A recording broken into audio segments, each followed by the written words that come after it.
Thank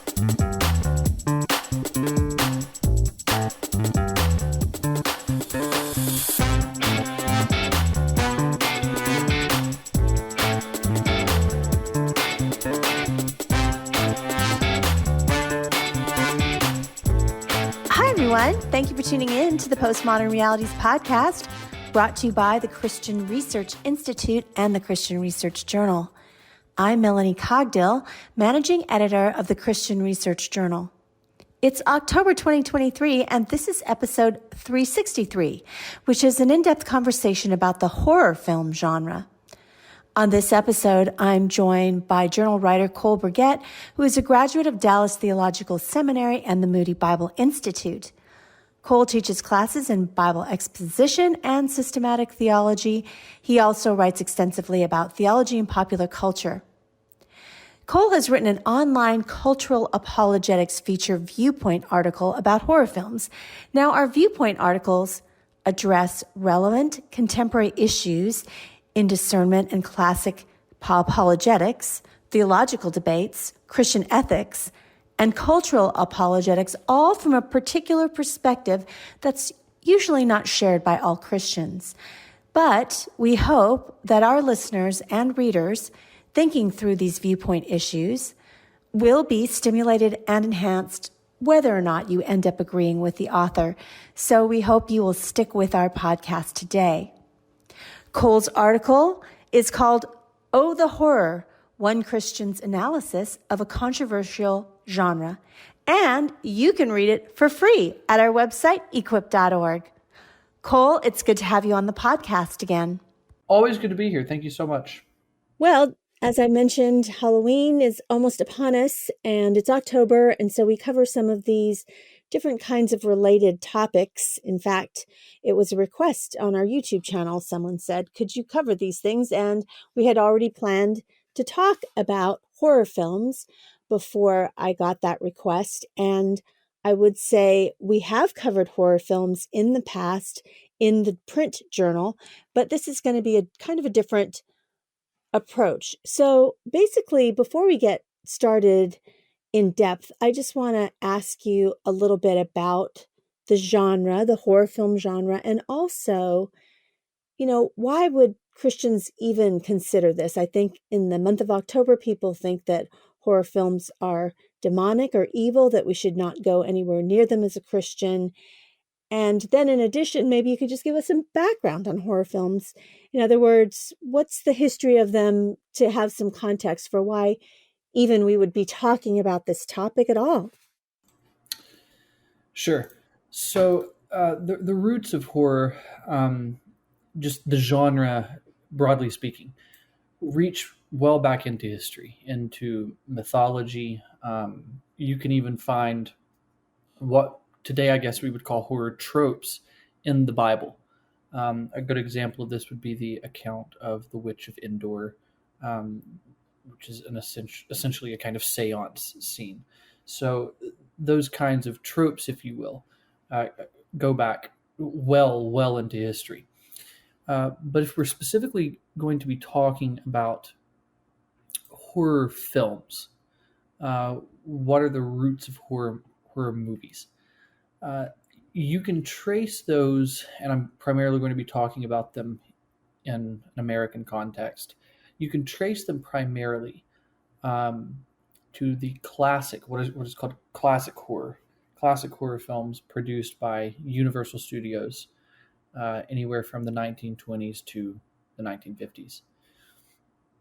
Those films are where the popular image of so many classic monsters, the types of characters we think of on Halloween, right? Classic Dracula, Frankenstein, the Wolfman or the werewolf, the Mummy, the Bride of Frankenstein, even all of those characters were sort of solidified in the popular culture's imagination by the classic horror films, the Gothic horror films or the Universal monster films. There's a lot of different names for it, but those are the films that really brought the genre to the fore and established it as uh, really an essential and critical part of the American cinematic canon, if you will. You cannot begin to look at the horror genre without touching Universal Studios because so much of it started there. Now, along the way in the uh, 60s and really going into the 70s is where you see this. The shift, broadly speaking, from a more, let's say, tame kind of horror, what we now call classic horror, to the subgenre that is now very popular today, the slasher film, emerges in the 70s, and there were some films in the 60s that contributed to its rise, that contributed to those types of films being made. An example of that would be Psycho, the classic Alfred Hitchcock film in 1960. Some critics have said that the infamous shower scene in that film is sort of the moment the slasher subgenre started working, started, the ideas started, the way it was filmed, the way it was shot, the subject matter, that kind of a thing. Well, and also I would think that yes, there's this slasher film and we think of, Friday the 13th and Freddy Krueger and all those things. But I also think in the 60s, was it the 60s where we had The Exorcist and you got into some of those kind of like more demon possession type subgenre? Yeah, those films started coming out in the early 70s. The late 60s, I think, had Rosemary's Baby. I'm not 100% sure. I think Rosemary's Baby was 68. It might have been 69. The late 60s, Rosemary's Baby, and then directly into the early 70s was The Exorcist. The Exorcist was 73. And so you see this trend toward more, let's say, risque topics. And you also had in 68 Night of the Living Dead, the Romero horror film. Zombies, because That that's brought another. in, yes, that brought in the zombies. So you start to see the genre evolving um, as movies in that time. And that's not to say that no zombie film ever existed. Um, Before that, there were a couple actually that were done in black and white very early on. But I'm talking about the films that sort of codified the ideas that we currently have about horror films, or have had about horror films since about the end of the 20th century. These were the films that started that. These are the tent poles, the big ones, how the films that move the genre along. And the slasher film specifically, even though that one scene in Psycho, a lot of critics will try to trace that as being the beginnings of the genre. You're not going to see I call it the metamorphosis of the genre.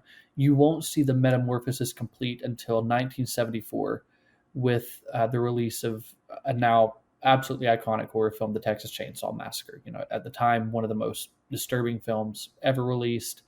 And it really ushered in this era of slasher films. Within 4 years of that movie, John Carpenter would release Halloween, the original Halloween, which brought Michael Myers to the fore, and you began this trend toward a new kind of sort of movie monster, this sort of vaguely defined, shapeless sort of killer, if you will, that become very popular. And the influence of those films on the genre can't be really overstated.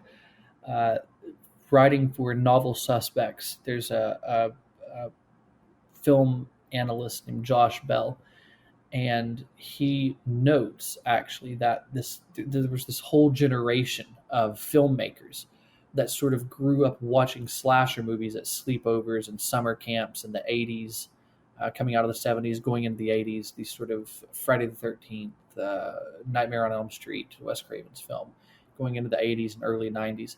And now that those kids have grown up, those types of films have become a major influence on horror filmmaking. So I don't think it's really tough to argue that the slasher subgenre sort of dominates in the modern pop culture imagination of what a horror film is. It's not to say that's the only kind, and there certainly isn't. I think there are some very good horror films out there that are not that, but it is the dominant force. And I don't even think that includes the new subgenre, or I don't know, it's a newer one, but just kind of the approach of M. Night Shyamalan too. No, and you have to, as much as I love genre studies, we have to understand that it is, in a sense, fluid. For example, where is the line that demarcates horror and thriller? There is a very real sense in which one can argue that The Exorcist is not a horror film in any sort of traditional sense, that it is, in fact, just a thriller with a supernatural twist. M. Night Shyamalan, The Village, incorporates horror tropes, but is never really thought of as a horror film. It's more of a kind of a souped-up thriller with horror tropes.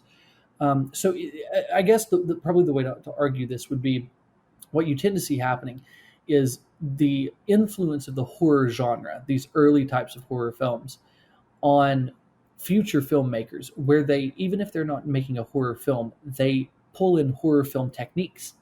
The techniques of these films I'm talking, very tangible filmmaking techniques, camera angles, Dutch angles, things like that.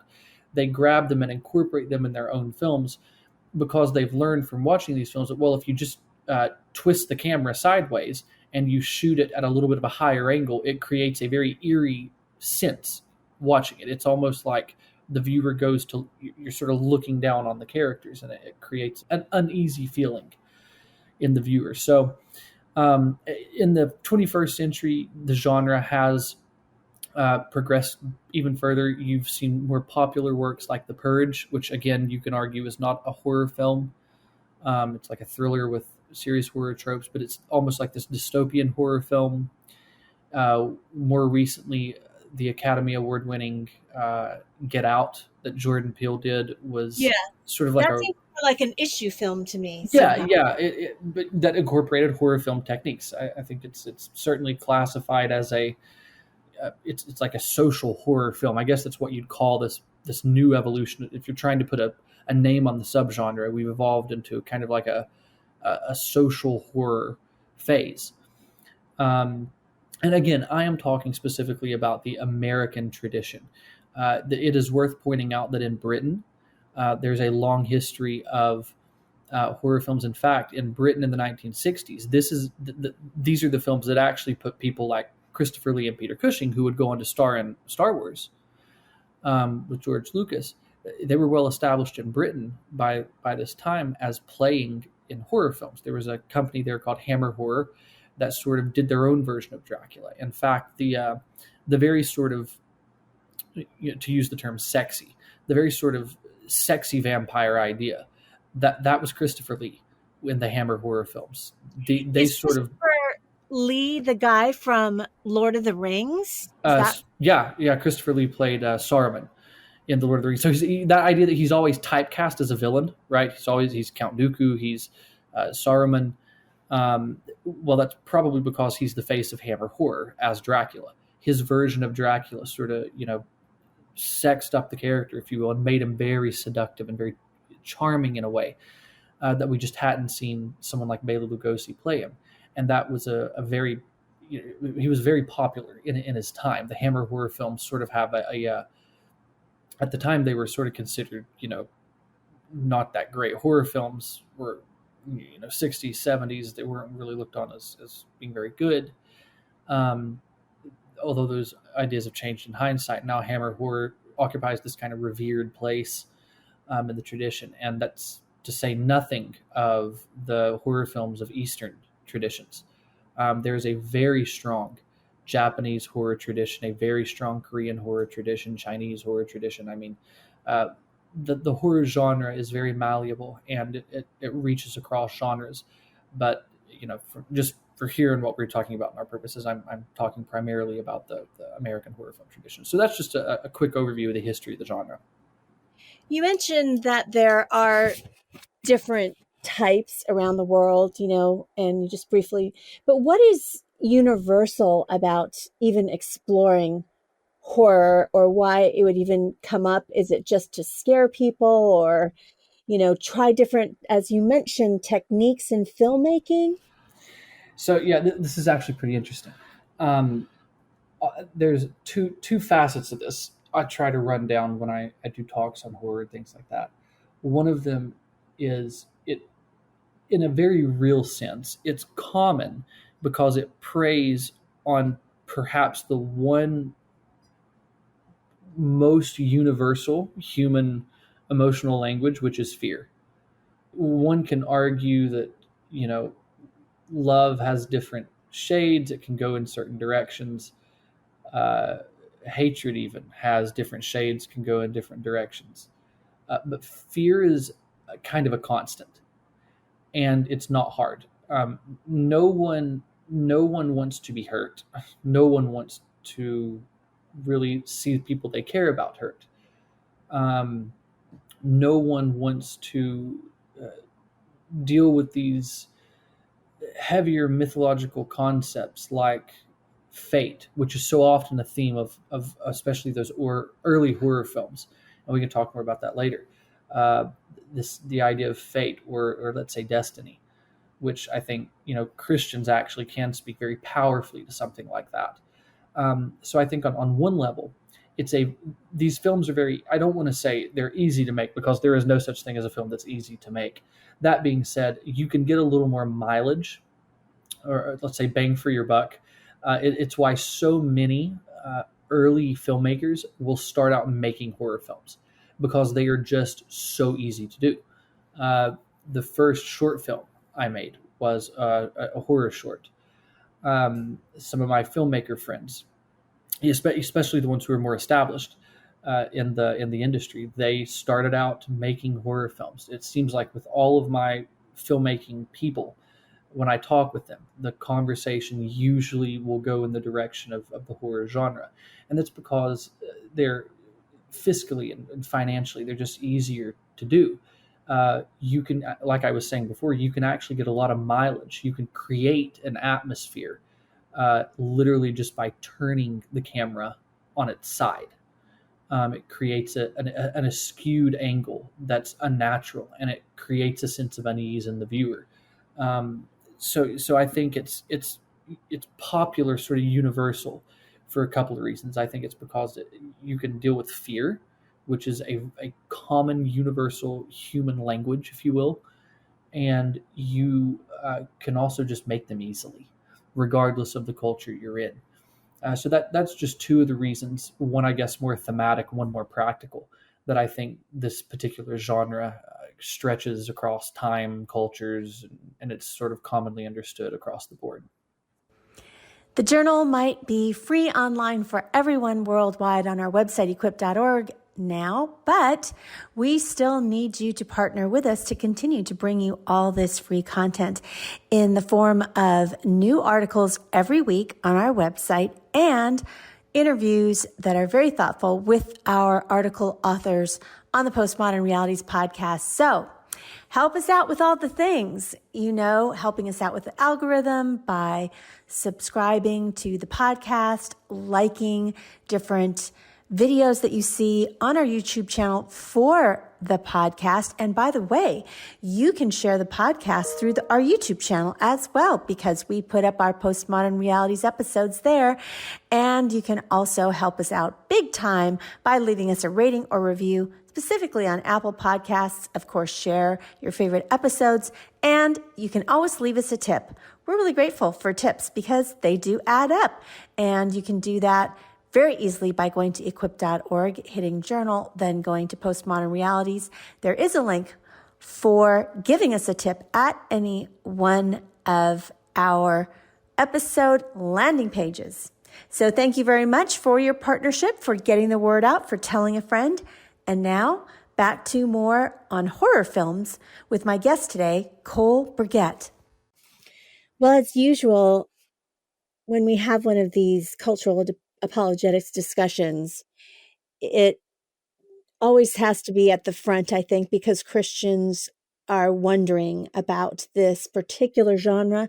I think because of the nature of the theme itself, they might have a hard time accessing it or thinking they should watch one or could watch one, or engage with it in any way, even though it seems to me, especially, and this could just be a stereotype, but I've always thought that not in the past, but currently some of these slasher, Friday the 13th, Freddy Krueger, and all these kinds of, I know what was the one about all the kids and and Nev Campbell was in it and they were, um, and Is this the? thing. That series is still going where there's some mass murderer. It's Oh, kind of, is this the? was it I Know What You Did Last Summer or something like that? That's I one don't of them. No, it's Scream. Scream. The Okay. Scream franchise, which actually Scream is actually a fascinating franchise because it is a parody of so many horror tropes. Just interesting. Yeah. And so, teenagers going in the woods and all those things, that it appeals to that particular age group, I Mhm. guess, going out with friends. And you said some of these filmmakers in the past remember, having sleepovers and watching some of these scary movies, and it went on to inspire them. But they're still popular. They're still being made because of financial reasons or whatever, or they're getting more, pretty gruesome, like Saw or Mhm. whatever. But Christians, just the idea of saying that there's this genre and they know, even if they've never watched Rosemary's Baby or The Right. Exorcist or something, they know about it.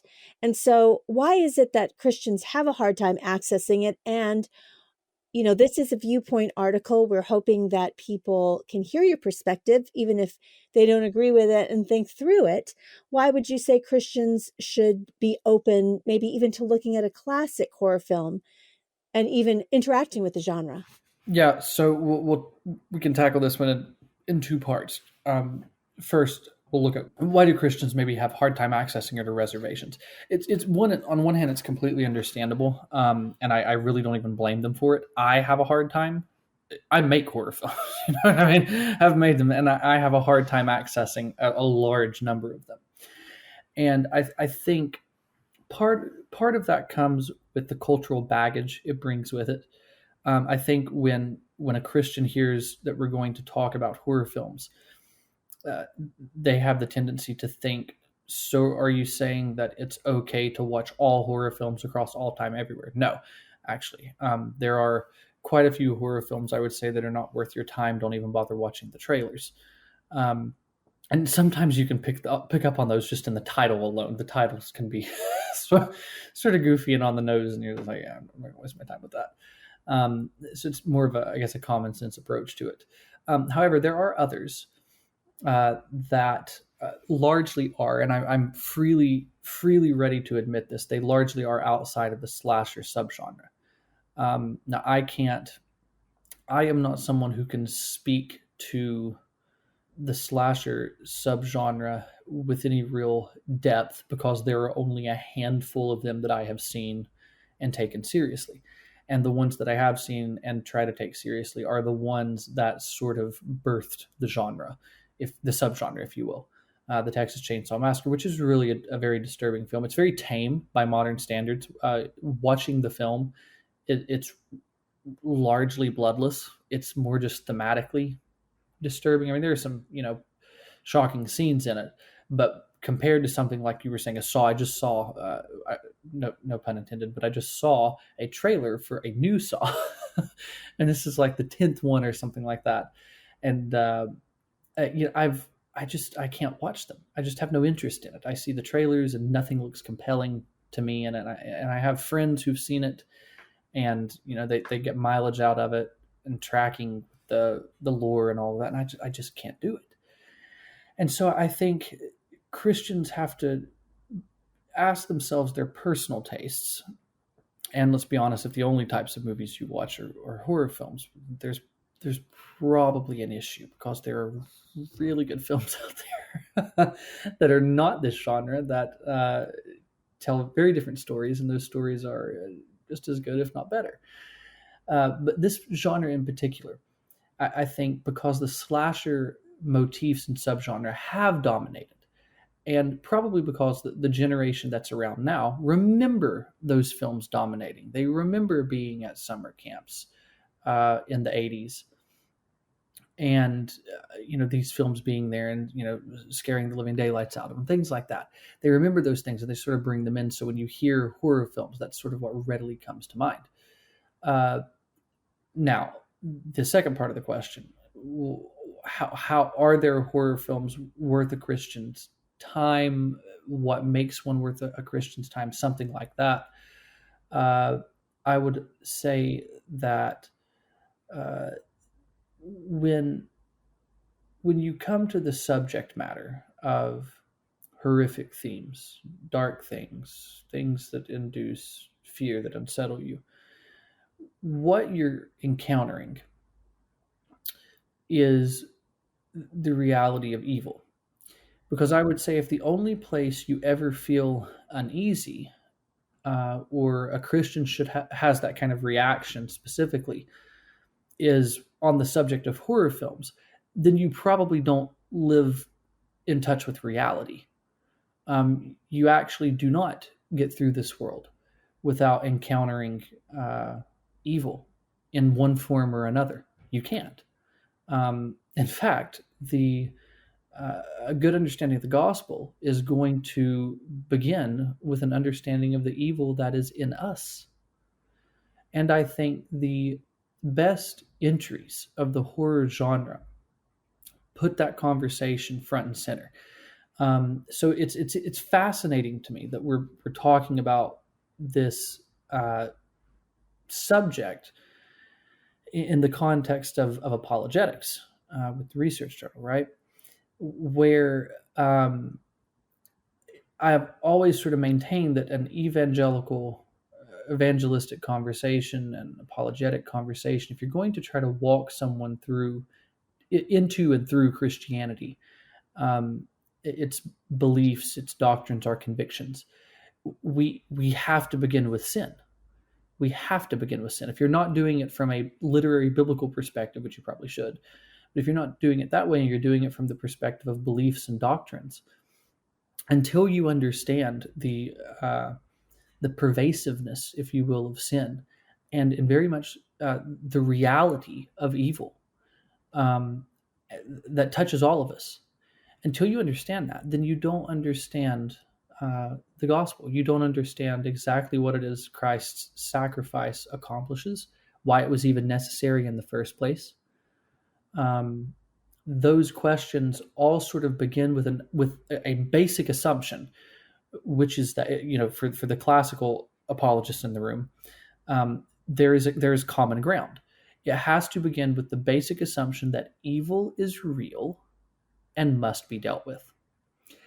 And the horror genre fascinates me simply because it preys on that idea. It's an entire genre, if you will, of storytelling, a kind of storytelling that begins with the inherent assumption that evil is real and must be dealt with. And now you can argue that there are a lot of horror films that do not deal with that evil well, and I would completely agree. And I would say those are not worth your time, and you probably should watch them, and most of them are, in fact, slashers. However, there are others, like you said, especially those classic horror films. Why would you give a classic horror film a chance? Well, because it stands. If you look at like Dracula, Frankenstein, even The Wolfman, even though there's no, not as direct a literary precursor, things like Dracula and Frankenstein, those films, the old black and white ones, if you will, they're taken from Bram Stoker's original work, Mary Shelley's original work, those classic Gothic horror novels that we sort of touch on in high school and we're told they're important, but if we actually read them, we might not see it because it's written in Old English or older Victorian English, and it's kind of hard to understand, even though Dracula is a very modern novel, even in his format. He's working with a bunch of different formats and things like that. But we have to understand that those classic films pull from a very rich tradition of literary horror, which I would argue is even more significant for what we're talking about here. We're dealing with evil as a mythic theme, which I think is how the Bible approaches it. Again, we've talked at length on this podcast. Myth does not mean fake. Myth or mythic or mythology.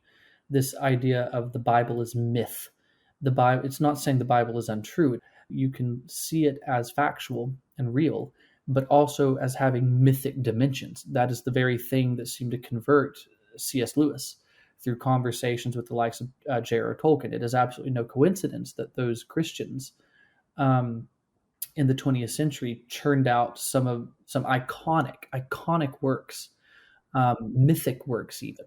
They make those connections.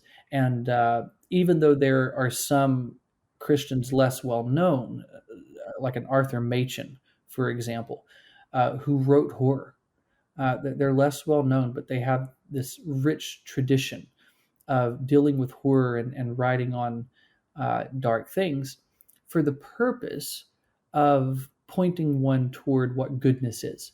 There's a very real sense in which, in these kinds of stories, goodness is only seen or is measured over against the level of darkness, the level of evil one is up against.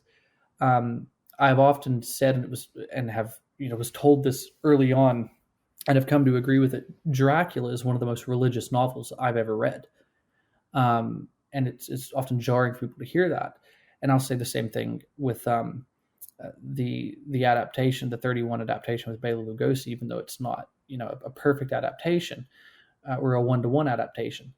There are very rich textures of goodness to that film. Love is painted in stronger colors because in Dracula there is none of it.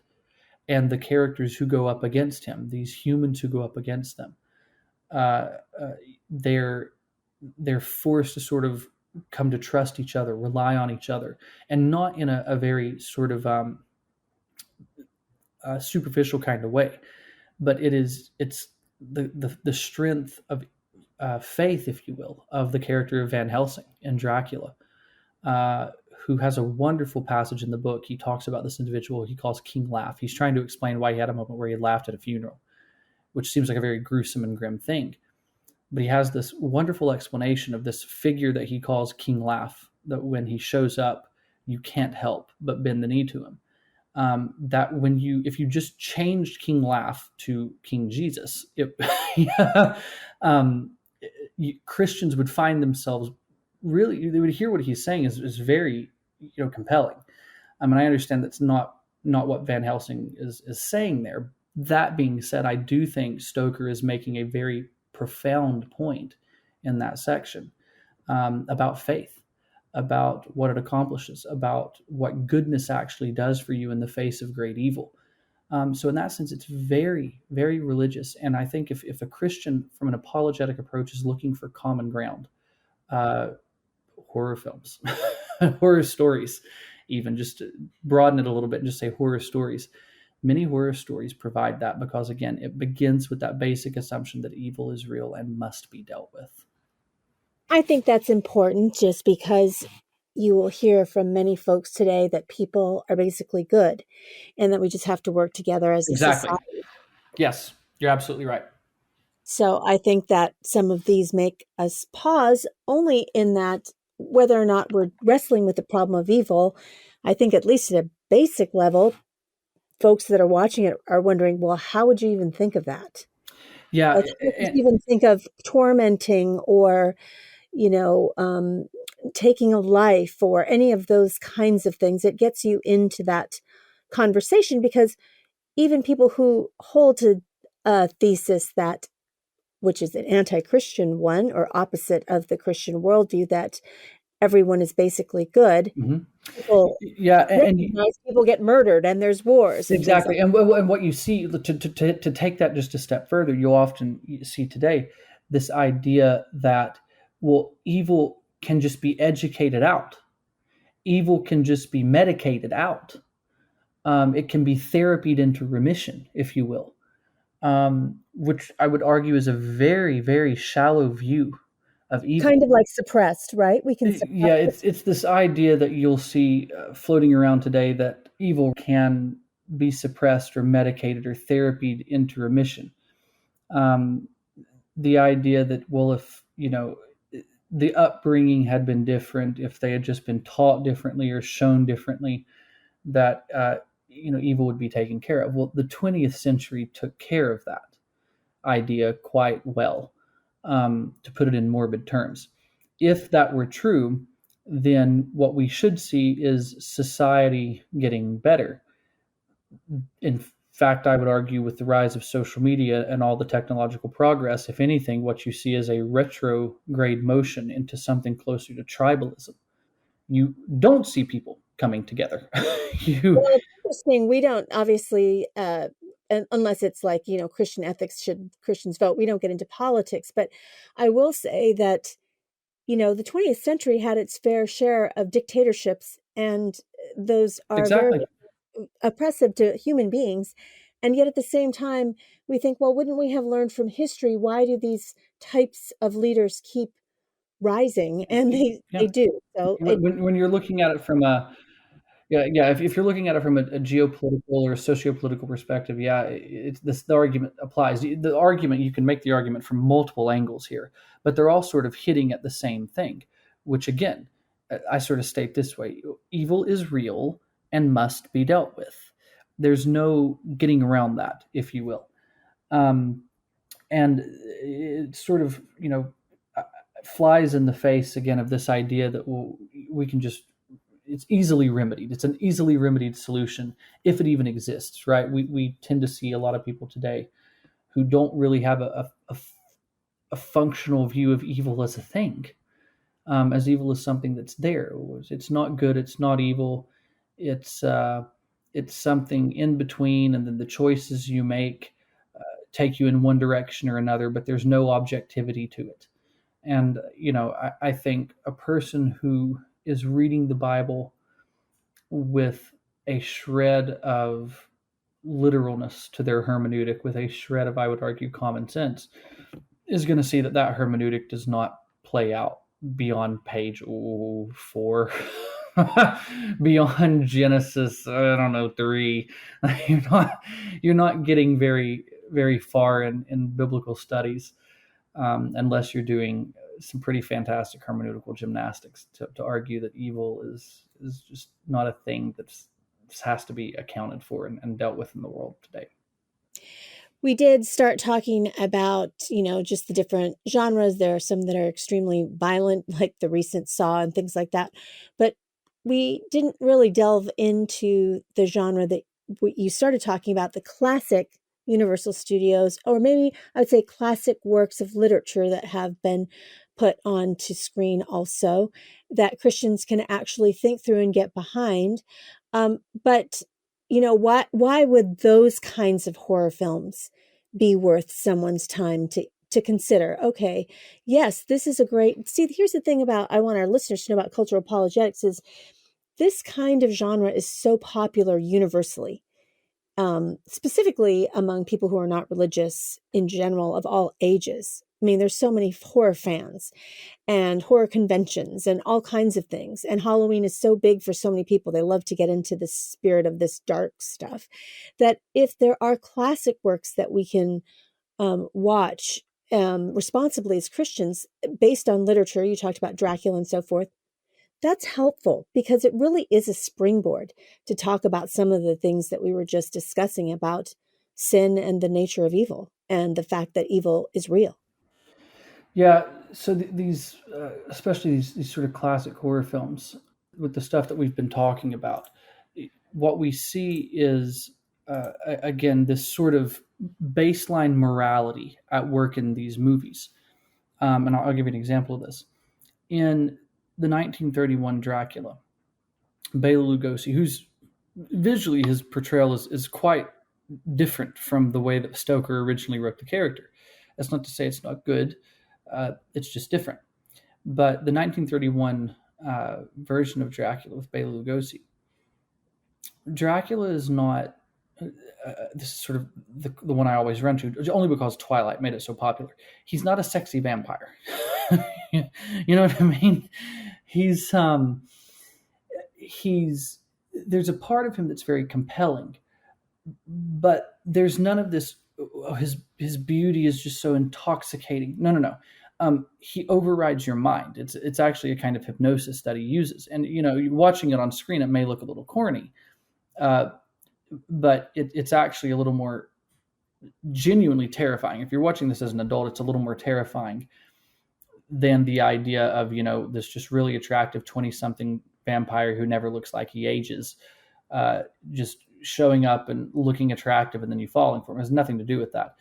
I think of that as Anne Rice started that. Yeah, Anne Rice. With Scott and all of that. Yes. Interview with the Vampire and those types of films. Yeah, you see this kind of thing. Bela Lugosi's Dracula is someone who he has a kind of hypnosis about him. And it's pretty clear in the film that when these characters sort of fall for him, it has less to do with his charm and more with almost a supernatural sort of ability to manipulate the mind. And so what looks to be kind of affections run amok to your friends, which is what happens in the film, is really your mind being eroded away, your will being overpowered. And I think that's actually genuinely quite a scary idea, in a very different way. So that's one example of how these sort of classic horror films are so different from what we see today, and why they're, fairly, I would argue, worth one's time, because there's a baseline morality at work. And this goes both ways, right? So the hero of Dracula, not necessarily the protagonist, but if there's a very sort of traditional hero character, it's the character of Abraham Van Helsing, played by Edward Van Sloan in the 1931 film. And in so many other modern horror movies, this is a character who would be sort of killed off very early on for like shock value or to make you think, well, nobody's safe in this movie. And he's just this sort of enfeebled old man who is not what I would call an action hero, but who is sound in his convictions, and he's never once taken in by evil. So you get this wonderful scene, and it's we do this very strange thing today that I've always thought was a little odd, where we like clap in theaters. I don't understand why we clap for screens. They can't hear you, but people do that. I guess it's just part of the common. It's in the warp and woof. You just clap in a theater when something happens. And I always thought that was a very strange thing. And I always kind of thought and had this belief in my head that, probably before like the 1990s, people didn't do this. I'm happy to say that I stand corrected. I was reading an article, a news article. It was an early review, a then modern review of Dracula from 1931. And it's actually reported that there's a scene in the film where Dracula attempts this sort of mind control thing on Van Helsing, and he's never once taken in by it. He never sways, and it leads Dracula to attempt to kill him. And it's so easily rebuffed, and it has nothing to do with it's less to do with a little crucifix. That idea that you just show a vampire crucifix and they run away. It has less to do with the crucifix in the scene and more to do with Van Helsing's conviction that he has this strength of character about him that is absolutely unseduced by evil. It's not compelling to him. He sees it exactly for what it is. He's unafraid to call it. In fact, he's one of the only characters in the film, especially very early on, who is willing to say, oh no, there's nothing you can do but kill it. This is solved by driving a stake through his heart, not by talking to him, not by medicating him. You kill him. That's how you get rid of evil. You get rid of it. Nothing else. And it was reported that during this scene, that the theater that the reviewer was in actually broke out into applause. This was all the way back in 1931, and I always found that absolutely fascinating because it is the kind of thing that I cannot think of a single modern film goer that I know who would find that particular scene powerful enough to break out into applause for, because to us it seems so tame. Almost 100 years on, well, what's so powerful about an old man standing there untaken in by this sort of mind-controlling vampire? Well, actually, it has less to do with the visuals, because there were no great visual effects. It was the character, it was the strength of character. It was really the strength of goodness, one can argue, in the face of evil. This kind of stalwart goodness that has teeth to it, that is actually greater than evil, and easily overcomes it. That sort of those heights, if you will, of good and evil are what the best horror films aim for. And so I think that's what makes a lot of these classic horror films like Dracula so different from what we see today. And I think they're important for that kind of reason. So I want to talk more about your article itself. And, we've had some snippets starting to talk about this topic, but you show that the shift in horror cinema in the United States started around the 1970s to more of what we've already called the slasher subgenre. I think today's audience thinks of horror films in that really gruesome kind of approach.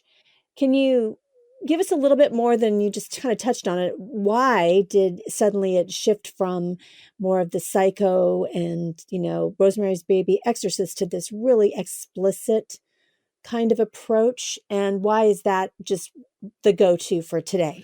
I largely think it's sensationalism. Toby Hooper's The Texas Chainsaw Massacre, followed very closely by John Carpenter's Halloween. Those are very successful films in one sense.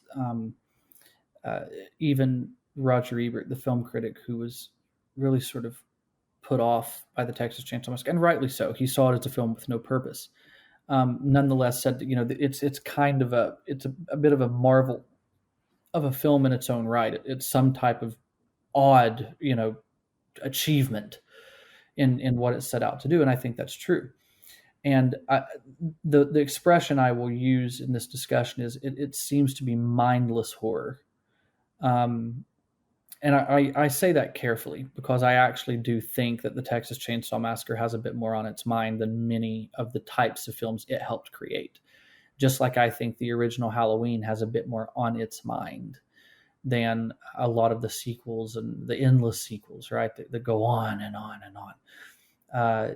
I think those originals are actually, fairly well made technically. They're very sharp, even though they're sort of low budget. They're very sharp films in terms of how they're made. But beyond the technical aspects, I think there are some themes there in both of those that they're sort of daring in their audacity to show what they show, to really push the envelope. We say things like, push the envelope. But what does that mean today, where we've pushed the envelope to, borderline porn being acceptable in PG-13 films? What does it mean to push the envelope today? Those films pushed the envelope because of not just what they were showing, because when you look at them, they're really tame, honestly, by comparison.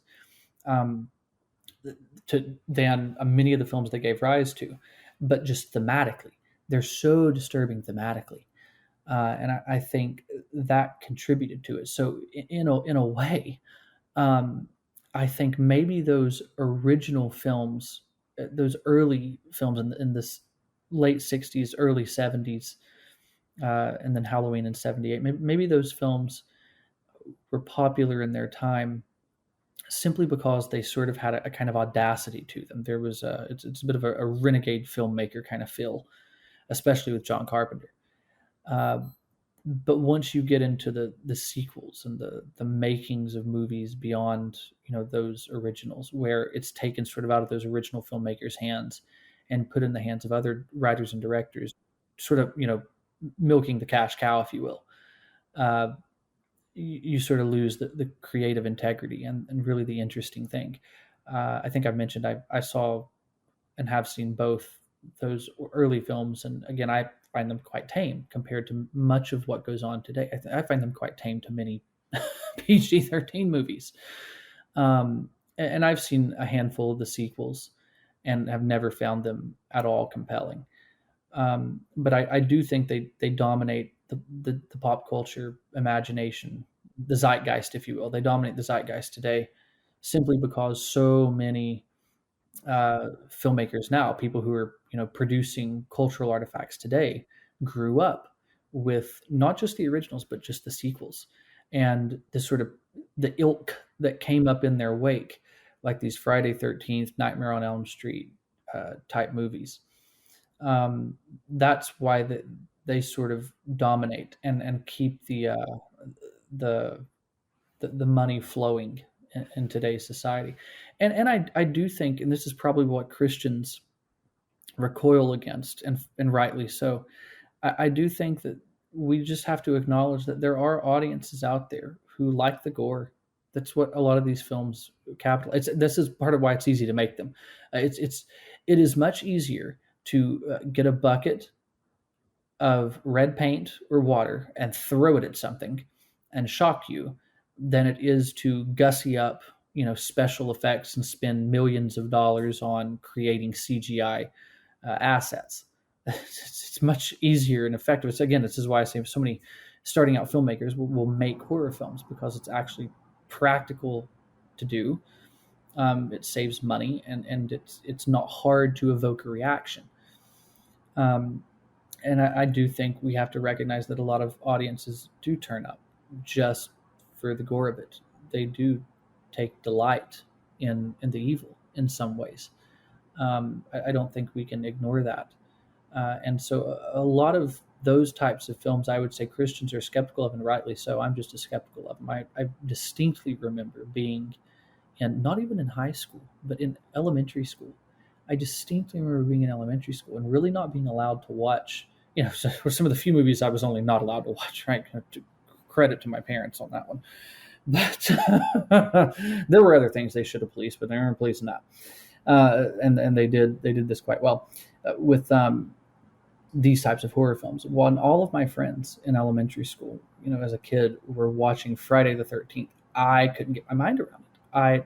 Because you always hear about them in school, and you sort of try to slip and look at it and see what it is. It just never seemed interesting to me. It seemed kind of dumb, personally. And the horror films I have very distinct and vivid memories of as a kid were these classic horror films. And those only became more important to my life as time went on, and I started studying Christian theology and things like that. I ended up seeing a lot of parallels there. So I think Christians are right to be skeptical of many of the films of the slasher subgenre today. That subgenre does not seem edifying at all for Christians. And, hopefully somebody can get some context for some of those, why they came around. But, before this came into prominence, I mentioned before I asked about the slasher films, was some of those more classic ones. There are really different ones that you've mentioned a few times, kind of based on literature figures and so forth. And why would, not only there was a shift, but why did they dominate that kind of at the time? The imagination that they would have a film about Dracula and Frankenstein and things like that. Well, even in their day, the literary works were sort of seen as transgressive. It's mind-boggling now to look at something like a Frankenstein and think that was transgressive literarily in its day. Stoker's Dracula. Oh yeah. So I think for a lot of audiences, this was the first time they were seeing these stories. There was certainly a kind of cultural knowledge of Dracula, cultural knowledge of Frankenstein. This is the first time they were seeing these types of stories brought to life, not in Technicolor, in black and white, in a sense, but they're seeing these characters put on screen, and I really do think there is a very important visual component there to telling a story through film and picture, because it's really what it is. You're just telling a story through moving pictures, and having that visual component puts a whole new kind of life into the material in a very different way. And the combination of German expressionism, which was the filmmaking style that James Whale pioneered with Universal Studios, to marry that particular visual style to those kind of stories, it made history. I actually think you can look at those films as a filmmaker, looking at it from a filmmaker's perspective. You look at those films and you see the sheer filmmaking brilliance on display. It was a winning formula. audiences turned up for these kinds of movies for 20 years. Um, you know, the Marvel films are kind of like a flash in the pan, right? We had about a decade of them, and then everybody said, okay, we're kind of tired of this, but they don't know what they're doing. Audiences turned up for these films from 1931 all the way through 54, I think is when The Creature from the Black Lagoon came out. People found these films fascinating, and the characters and the monsters fascinating. And I think one of the things with monster films specifically, which is really what they are, many of those Universal films, those classic horror films, are monster films, and that's a subgenre unto itself, a very important one. I think what they see and what those films thematically were working with is the idea that sometimes, frequently, the biggest monster in the room is the human and not the monster himself. It's the same theme that classic film, The Elephant Man, will deal with. In fact, The Elephant Man being shot in black and white and incorporating the style, the visual style of the Universal Studios classic monster films. That was no coincidence at all. It was very intentionally done. You have the character, the monster, if you will, of Frankenstein. Just to be clear on this, when we say Frankenstein, we're not talking about the monster. We're talking about Victor Frankenstein, the guy who creates it. The monster is, for all intents and purposes, called Frankenstein's monster. So when Frankenstein, that's the scientist Victor, Henry in the film, actually, his name is changed, creates the monster. The monster is this sort of, in a sense, innocent figure. He's monstrous and he's grotesque to look at, but there's an innocence about him. There's a childlike innocence about him, and he's played, by Boris Karloff. This is the iconic nubs on the neck, flat top look that everybody associates with Frankenstein, though it is nothing like what Mary Shelley originally wrote. This is the image we all have of Frankenstein that comes straight from Boris Karloff and the portrayal in the 31 film. This idea of the monster being innocent and childlike, which is there in the novel in many ways. He had Victor, his creator, not sort of abandon his own creation and become so horrified by what he's made that he just sort of leaves it to its own devices. One has to ask the question, well, would the monster ever have been as monstrous as he was? The monster is only a monster because Victor, or Henry in the film, is a monster himself. He's a coward. And if Frankenstein simply had not been a coward and had owned his mistakes and had taken responsibility for the genie he had let out of the bottle, if he had taken responsibility for having opened Pandora's box, you might have seen a very different outcome. But instead, you see this monster sort of innocently, without knowing, running amok and destroying things and killing people, even killing children, simply because it doesn't know any better. It's looking for some kind of connection that its creator, its father, if you will, just refuses to give it. Now, you can easily get into subjects of Christianity there. We would argue that God is not like Victor Frankenstein at all. And yet we see in that film, in that story, that you have a grotesque, monstrous thing, and yet the biggest monster of all is the human who created him. That's the kind of thing that I think audiences latched onto in their day. It's very compelling, and it's why these characters endure. It's why these films endure. It's why you see them, playing out on reruns on TV. Even today, people are drawn to that kind of thing. They like those stories, even if they're not as popular as they used to be. And there's a lot of superficiality today, right? When you just throw in some gore and guts, it's that to me is like the CGI we see. It's window dressing. And a lot of films, especially these slasher films, have no depth of thought to them. It's the same thing that Ebert picked up on when he was watching the Texas Chainsaw Massacre, when he said it seems like it's just without purpose. It's there and it's interesting to watch, but there's no there. There's no substance there, and you can't say that for these early films, and that's simply because they're based on literature that had a lot of there.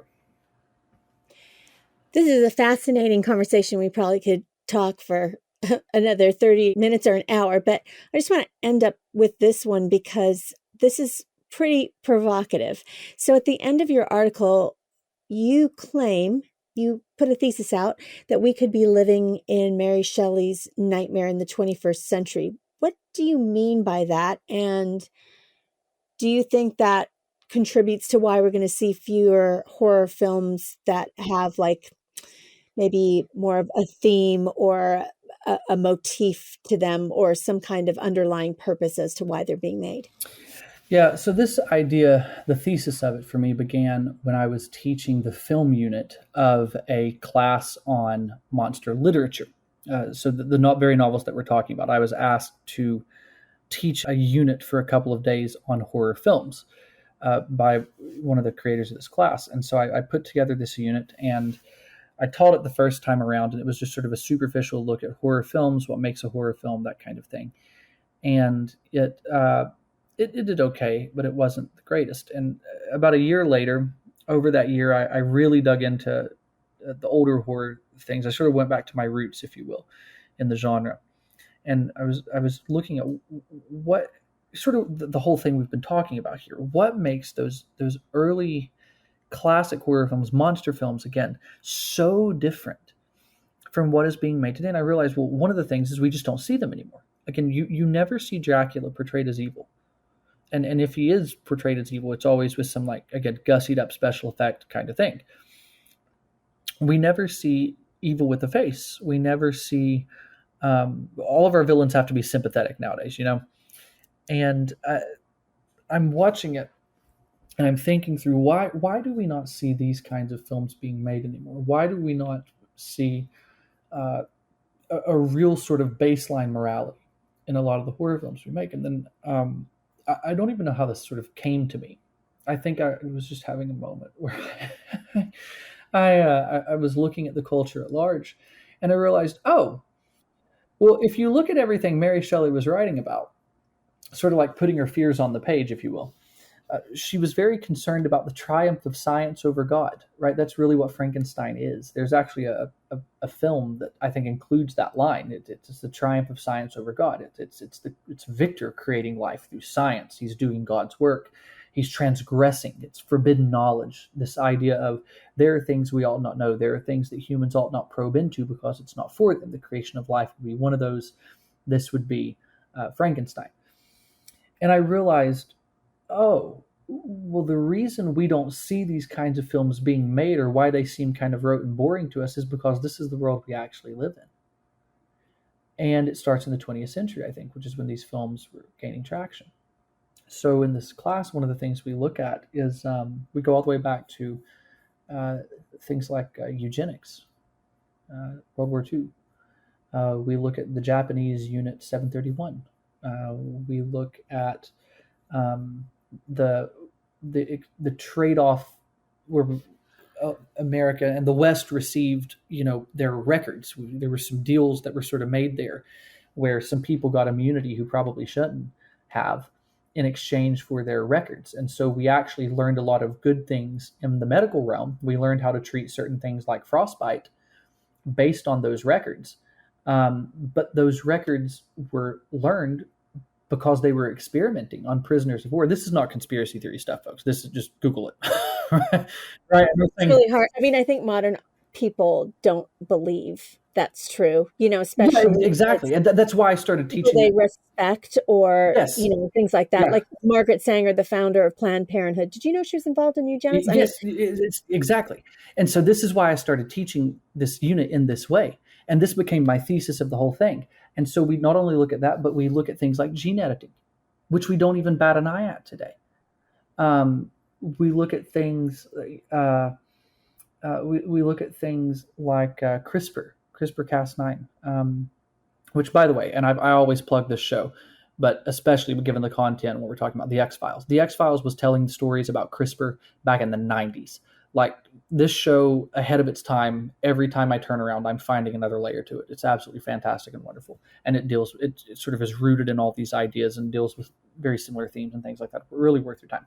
Anyway, we look at all of these things in this class, and sort of the conclusion I reach is the reason you see fewer and fewer of these horror films with a purpose today has largely to do with the fact that I think we're actually living in Mary Shelley's nightmare. This is all of the stuff that she saw coming with the advent of progress, with the advent of science, with the advent of, and pushing forward, enlightenment, progress, run amok, unchecked. It's why, of all films, Jurassic World, the first one, I'm watching it, and Chris Pratt's character has the line where they're talking about creating this new and cool dinosaur, and look at all the stuff we can do, and gene editing, and we're going to create this. And he finally says, well, maybe progress should lose for a change. And I thought, how did this movie make money? How did people not get up and walk out of the theater when he said that? Because this is not the philosophy of the day at all. It's not in the warp and woof of the air today. I vividly remember seeing that in the film and being in the theater and being like blown away that line was even passed or even made it into a mainstream film. But it's that same idea that's at work here, that progress left unchecked, scientific advancement left unchecked, it might actually become quite horrific. And I think this is what we see today. We're living in it. That's why. It seems tame to us by comparison. Well, why would you make a Frankenstein? Or if you do make Frankenstein, there's got to be a twist. There's got to be some, hyper sexual Freudian twist to the whole affair. There's a couple of Frankenstein films I saw recently, and that's what they are. And Dracula's the same way now. Dracula can't just be evil. He's got to be sympathetic. We have to give him an origin story. We have to do Dracula Untold. He's actually a sympathetic character who becomes Dracula to, because there's the love of his life that he's falling for. He's trying to save. I mean, it's nonsense. Evil can't just be evil. It has to be medicated, remedied, explained. And you know what? At the end of the day, evil is basically just good gone awry. That's what we're going to argue. It's, Dracula doing the right thing for the wrong reasons. No. None of this stuff is there in those original works. And I do think in a very real sense that we sort of live in Mary Shelley's nightmare today. Speaking of Freudian and over-sexualized interpretations, there's one coming out with the Oscar-winning actress Emma Stone called Poor Things, and it's based on that, but they're using a woman as the Frankenstein. So there you go. See, I honestly didn't even recommend. I didn't even know that was a thing. The trailer in the movie theater. And it's funny is I didn't even know that was coming out. Didn't even know. Have never even heard of it, but doesn't surprise me. Oh, and I don't. Anyone should watch the trailer, and that's what it's actually what it is.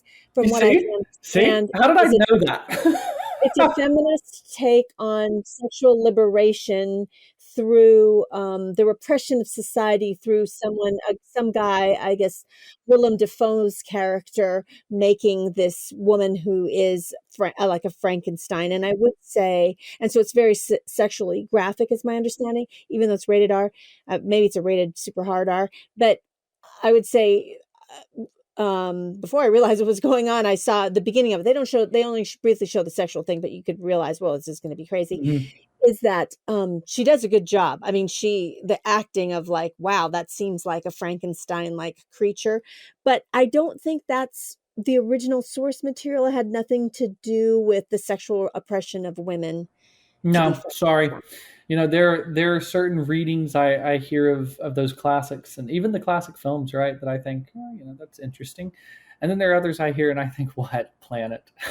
I can promise you that was not. And it's easy to do with the 1931 Frankenstein because James Whale, who made it, was one of Hollywood's earliest openly gay film directors. So you see a lot of things now, research, writing coming out, that Frankenstein and Bride of Frankenstein, it's all about the sexual repression that he was, living out and how he was ostracized from society.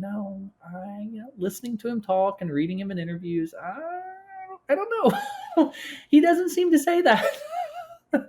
So I get it. I didn't even know that film was a thing, but it doesn't surprise me. Yes, it is a thing. It is being touted for awards, and it's being released. Of course it is. Of course it is. And it's nothing like that. Well, finally, I don't know if it's a lighter note, but maybe just a recommendation from you. If someone wants to say, okay, I don't need to see the newer genres, slasher and so forth, but I do want to consider a horror film because I would say that even people into slashers and things, they have seen some of the original classics, some of those, Universal Studios classics. What's one or two films that you would say this is good and it would even be appropriate maybe for, because they're so popular with high school students?